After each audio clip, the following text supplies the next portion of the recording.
Hello, how are you? I hope you're fine.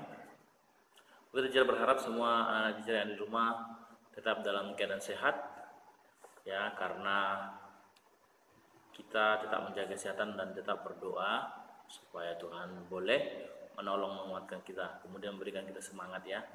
Ya, sebelum kita memulai pembelajaran kita hari ini, kita berdoa dulu, ya. Kita berdoa. Terima kasih Tuhan buat kebaikan-Mu, kemurahan-Mu. Hari ini kami bersyukur kami boleh bersama-sama kembali ingin belajar. Kami mohon kiranya Tuhan menuntun kami, memberikan pengertian, pemahaman yang daripada Tuhan, sehingga kami mengerti akan pembelajaran hari ini. Terima kasih Tuhan, dalam nama Tuhan Yesus kami berdoa. Amin. Ya, persiapkan buku kamu dan persiapkan Alkitabnya. Nanti setiap ayat-ayat boleh diikuti, dibaca dalam hati, ya.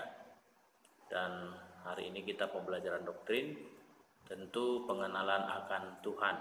Ini sangat penting, khususnya bagi kita orang Kristen sebagai pengikut Kristus. Kita harus semakin kenal kepada pencipta kita, kepada Allah kita, kepada Yesus kita. Karena memang di dalam Yesus kita ada jaminan, di dalam Yesus kita tentu mendapatkan keselamatan. Apakah itu Alkitab?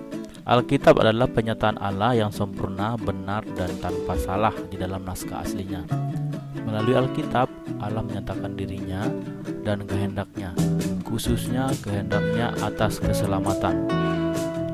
Alkitab mencatat perintah-perintah dan janji-janji Tuhan yang melalui umat Tuhan dapat mengerti bagaimana mereka dapat memuliakan dan menikmati Tuhan. Nah, di sini kita melihat Alkitab ini dikatakan tadi sempurna, benar, dan tanpa salah, ya, sesuai dengan naskah aslinya. Jadi kita percaya Alkitab ini adalah wahyu dari Allah, tentu berbicara tentang kehendak dan keselamatan. Nah, kita akan masuk dalam bagian-bagiannya. Apakah bagian-bagian dari Alkitab? Nah, Alkitab terdiri dari 39 kitab, Perjanjian Lama 27 kitab, Perjanjian Baru, dan seluruhnya 66 kitab. Tentu ini menceritakan rencana keselamatan Allah yang sudah dijanjikan ketika Adam jatuh dalam dosa. Kita bisa lihat ini di dalam Kejadian 3 ayat 15. Nah, janjinya sudah dinyatakan, ya. Dan tentunya digenapkan di dalam Yesus Kristus.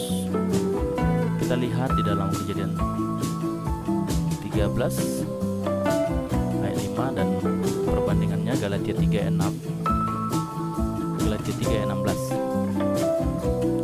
Nah, dikatakan di sini hanya ke 66 kitab ini yang dinapaskan oleh Allah dan yang oleh karenanya memiliki otoritas atas gereja Tuhan dan hidup pribadi orang Kristen. Jadi ada dua bagian tadi, Perjanjian Lama dan Perjanjian Baru. Perjanjian Lama tadi terdiri 39 kitab, Perjanjian Baru 27, dan keseluruhannya menjadi 66. Tentunya ini sudah pernah kamu dengar, ya. Selanjutnya kita akan melihat apakah berarti ada dua perjanjian yang berbeda?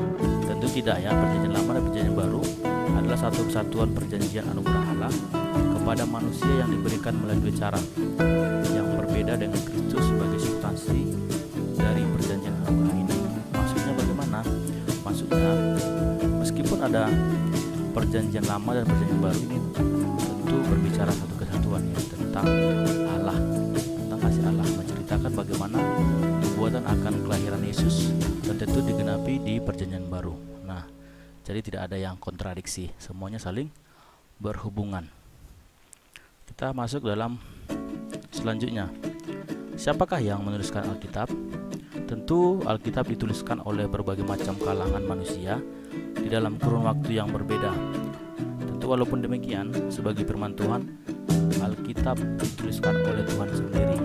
Kita boleh lihat sebagai perbandingannya 2 Timotius 3 ayat 16. Di sana berbicara tentang Alkitab yang diwahyukan oleh Allah. Jadi Alkitab ini Tuhan pakai, sebenarnya Tuhan sendiri yang mewahyukannya dan dituliskan oleh rasul-rasul Apa yang membedakan Alkitab dan karya literatur lainnya? Manusia-manusia yang menuliskan Alkitab tidak menulis sesuai dengan kehendak mereka, atau karena didikte oleh Tuhan melawan kehendaknya sendiri, atau karena mendapatkan iluminasi dari Tuhan. Tetapi para penulis Alkitab diilhamkan oleh Tuhan dan penulis sebagai orang-orang yang berbicara atas nama Allah oleh dorongan Roh Kudus. Dengan demikian, seluruh Alkitab dinapaskan oleh Tuhan dan adalah napas dari Tuhan itu sendiri.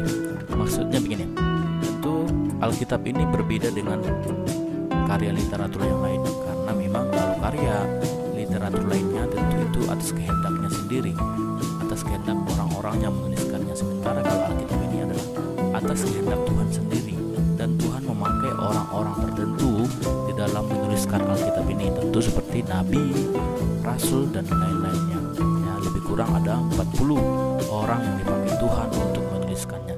Tuhan sendiri yang menggerakkan lewat Roh Kudus Allah. Kira-kira begitu ya. Nah, jadi sampai saat ini kita percaya, dan sampai kapanpun kita percaya Alkitab adalah wahyu Allah, 100% tidak ada kesalahan ya.